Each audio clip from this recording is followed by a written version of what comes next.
आज आपण शिकणार आहोत हात स्वच्छ कसे करायचे. हॉस्पिटलमध्ये इन्फेक्शन खूप जास्त पसरतात. पेशंटला टच करण्या अगोदर आणि पेशंटला टच केल्यानंतर हँड हायजिंग कशी करायची आज आपण शिकूया. पहिले इनफ वॉटर घ्यायचं, हात ओले करून घ्यायचे, नंतर सोप घ्यायचा, स्वच्छ क्लीन करायचं.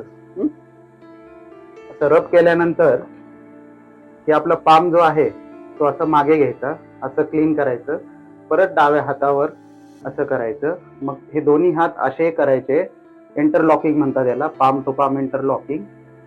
मग फिंगर्स इंटरलॉकिंग करायचे असे. मग थंबला क्लीन करायचं, रब करायचं पूर्णपणे. मग आपले फिंगर्स असे धरायचे आणि त्यांना असं फिरवायचं, म्हणजे पूर्णतः स्वच्छ होतं. मग पाण्याने पूर्ण क्लीन करून घ्यायचं.